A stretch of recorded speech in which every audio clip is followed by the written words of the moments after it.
ಮಾಜಿ ಮುಖ್ಯಮಂತ್ರಿಗಳು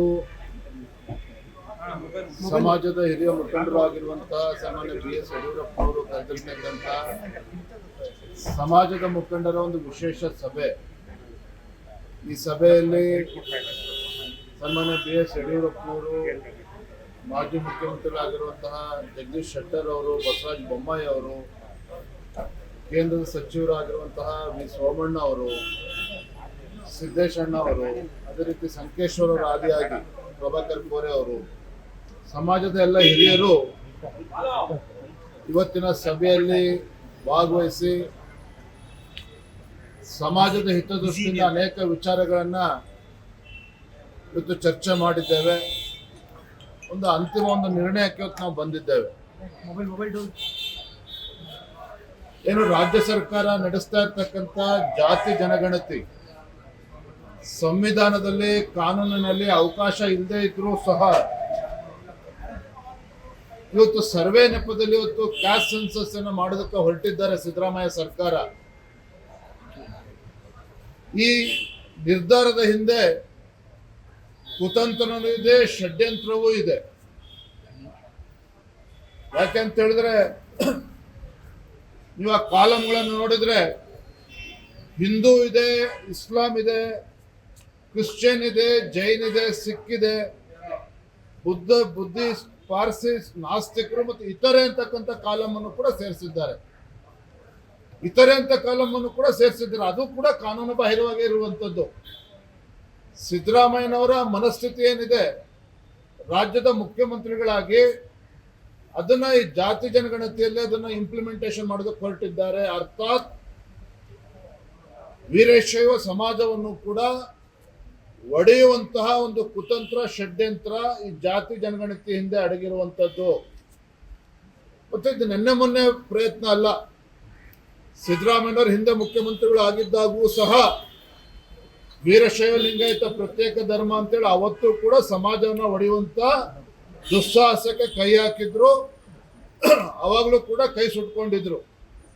ಆದ್ರೆ ಅದಕ್ಕೆ ಇವತ್ತು ಹೊಸ ರೂಪವನ್ನು ಕೊಟ್ಟು ಇವತ್ತು ಜಾತಿ ಜನಗಣತಿ ನೆಪದಲ್ಲಿ ಸಾಮಾಜಿಕ, ಆರ್ಥಿಕ, ಶೈಕ್ಷಣಿಕ ಒಂದು ಸರ್ವೆ ಮಾಡ್ತೇವೆ ಅಂತೇಳಿ ಮತ್ತೊಮ್ಮೆ ಇವತ್ತು ವೀರಶೈವ ಲಿಂಗಾಯತ ಸಮಾಜವನ್ನು ಹೊಡಿತಕ್ಕಂಥ ಒಂದು ದುಸ್ಸಾಹಸಕ್ಕೆ ಇವತ್ತು ಕೈ ಹಾಕಿದ್ದಾರೆ ಅನ್ನೋದ್ರಲ್ಲಿ ಯಾವುದೇ ಅನುಮಾನಗಳಿಲ್ಲ. ಇದ್ರ ಬಗ್ಗೆನೂ ಕೂಡ ಇವತ್ತಿನ ಸಭೆಯಲ್ಲಿ ಸಮಗ್ರವಾಗಿ ಚರ್ಚೆ ಆಗಿದೆ. ಈ ಸಭೆಯಲ್ಲಿ ಮತ್ತೊಂದು ನಿರ್ಣಯ ಏನಾಗಿದೆ ಅಂತ ಹೇಳಿದ್ರೆ, ನಮ್ಮ ಇವತ್ತೇನು ಸೇರಿರ್ತಕ್ಕಂಥ ಸಮಾಜದ ಮುಖಂಡರೇನಿದ್ದೇವೆ ನಮ್ಮದರಲ್ಲಿ ಯಾವುದೇ ರೀತಿ ಗೊಂದಲಗಳಿಲ್ಲ. ಆದರೆ ಸಮಾಜದಲ್ಲಿ ಕೆಲವು ಗೊಂದಲಗಳೇನಿದ್ದಾವೆ ಆ ಗೊಂದಲಗಳನ್ನು ಸರಿಪಡಿಸಬೇಕು, ಸಮಾಜವನ್ನು ಒಗ್ಗೂಡಿಸ್ಬೇಕು, ಸಮಾಜಕ್ಕೆ ಇವತ್ತು ಸರಿಯಾದ ದಿಕ್ಕಿನಲ್ಲಿ ತೆಗೆದುಕೊಂಡು ಹೋಗ್ತಕ್ಕಂಥ ನಿಟ್ಟಿನಲ್ಲಿ ನಾವು ಕಾರ್ಯಪ್ರವೃತ್ತರಾಗಬೇಕು ಅಂಥೇಳಿ ತೀರ್ಮಾನ ಮಾಡಿ ಕೆಲವು ಹಿರಿಯರು ವೀರಶೈವ ಮಹಾಸಭಾದ ಪ್ರಮುಖರ ಜೊತೆನೂ ಕೂಡ ಚರ್ಚೆ ಮಾಡಬೇಕು. ಅದೇ ರೀತಿ ಪಂಚಪೀಠಾಧೀಶ್ವರ ಇರ್ಬೋದು, ವಿರಕ್ತ ಮಠದ ಸ್ವಾಮೀಜಿಗಳು, ಗುರುಗಳಿರೇನು ಇರ್ಬೋದು, ಎಲ್ಲರ ಜೊತೆನೂ ಕೂಡ ಚರ್ಚೆ ಮಾಡಿ ಒಳಪಂಗಡಗಳನ್ನು ಎಲ್ಲವನ್ನು ಕೂಡ ಮರೆತು ನಾವೆಲ್ಲರೂ ಕೂಡ ಒಟ್ಟಾಗಿ ಒಂದಾಗಿ ಸಮಾಜದ ಹಿತದೃಷ್ಟಿಯಿಂದ ಮತ್ತು ರಾಜ್ಯದ ಹಿತದೃಷ್ಟಿಯಿಂದ ನಾವು ಮುಂದೆ ಸಾಗಬೇಕು. ಸಮಾಜದ ಒಂದು ಒಗ್ಗಟ್ಟನ್ನು, ಐಕ್ಯತೆಯನ್ನು ಕಾಪಾಡಿಕೊಳ್ಬೇಕು. ಈ ನಿಟ್ಟಿನಲ್ಲಿ ಇವತ್ತು ಸಭೆಯಲ್ಲಿ ಎಲ್ಲರೂ ಕೂಡ ಮುಕ್ತವಾಗಿ ಸಲಹೆಗಳನ್ನು ಕೂಡ ಕೊಟ್ಟಿದ್ದಾರೆ, ಚರ್ಚೆಯೂ ಕೂಡ ಆಗಿದೆ.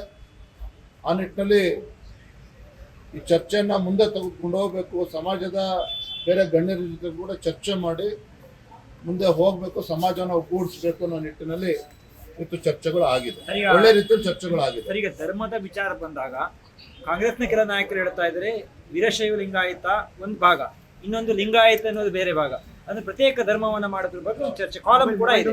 ಇವತ್ತಿನ ಸಭೆಯಲ್ಲಿ ತಾವ್ಯಾವ ಧರ್ಮದ ವಿಚಾರ ಬಂದಾಗ ಹಿಂದೂ ಧರ್ಮ, ಜಾತಿ ವಿಷಯ ಬಂದಾಗ ವೀರಶೈವ ಲಿಂಗಾಯತ ಕರೆಕ್ಟಾ?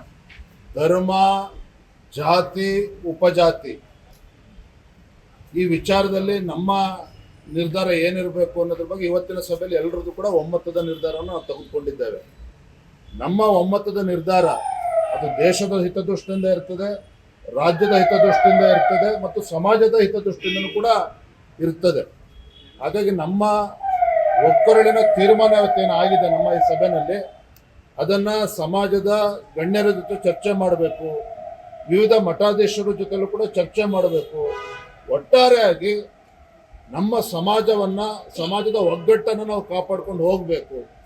ಆ ನಿಟ್ಟಿನಲ್ಲಿ ಇವತ್ತು ನಿರ್ಣಯವನ್ನು ನಾವು ಸರ್, ಮಾಡಿದ್ದೇವೆ. ನೀವು ಕಲಾವಿದರಲ್ಲಿ ಏನಂತ ಸೇರಿಸ್ತೀರಿ ಸರ್? ಈಗ ಯಾಕಂದ್ರೆ ಹಿಂದೂ ಅಂತ ಹೇಳಿ ಸೇರಿಸ್ಬೇಕಂತ ಬಂದಿಲ್ಲ, ಲಿಂಗಾಯತ ಅಂತ ಸೇರಿಸ್ಬೇಕಂತ ಬಂದಿಲ್ಲ, ಹೀಗಾಗಿ ಅದರ ವಿಚಾರವಾಗಿ ಏನು ಗೊಂದಲಗಳು ಸಮಾಜದಲ್ಲಿದೆ. ನಮ್ಮ ಇವತ್ತಿನ ಸಭೆಯಲ್ಲಿ ಏನು ಪ್ರಮುಖರನ್ನು ಸೇರಿದ್ದೇವೆ, ನಮ್ಮಲ್ಲಿ ಯಾವುದೇ ರೀತಿ ಗೊಂದಲಗಳಿಲ್ಲ. ನಮ್ಮ ಸಮಾಜದ ಮುಖಂಡರು ಇವತ್ತು ಸೇರಿದ್ದೇವೆ ಸಭೆಯಲ್ಲಿ, ಯಾವುದೇ ರೀತಿ ಗೊಂದಲಗಳು ಈ ವಿಚಾರದಲ್ಲಿ ಇಲ್ಲ. ಆದರೆ ಸಮಾಜದಲ್ಲಿ ಕೆಲವು ಸಂಘಟನೆಗಳಲ್ಲಿ ಕೆಲವು ಮಠಾಧೀಶರಲ್ಲಿ ಏನು ಗೊಂದಲಗಳಿದೆ ಅದನ್ನು ಕೂಡ ಸರಿಪಡಿಸಬೇಕು. ಯಾಕೆಂದ್ರೆ ಯಡಿಯೂರಪ್ಪನವರು ಇದ್ದಾರೆ, ಮಾಜಿ ಮುಖ್ಯಮಂತ್ರಿಗಳು, ಜಗದೀಶ್ ಶೆಟ್ಟರ್ ಅವರಿದ್ದಾರೆ, ಮಾಜಿ ಮುಖ್ಯಮಂತ್ರಿಗಳು, ಬಸವರಾಜ ಬೊಮ್ಮಾಯಿ ಅವರು ಮಾಜಿ ಮುಖ್ಯಮಂತ್ರಿಗಳು ಇದ್ದಾರೆ, ಸಮಾಜದ ಅನೇಕ ಹಿರಿಯರು ಇವತ್ತು ಸಭೆಯಲ್ಲಿದ್ದಾರೆ. ಇವರೆಲ್ಲರ ನಮ್ಮೆಲ್ಲರ ಒಂದು ಆದ್ಯ ಕರ್ತವ್ಯನೂ ಕೂಡ ಇದೆ.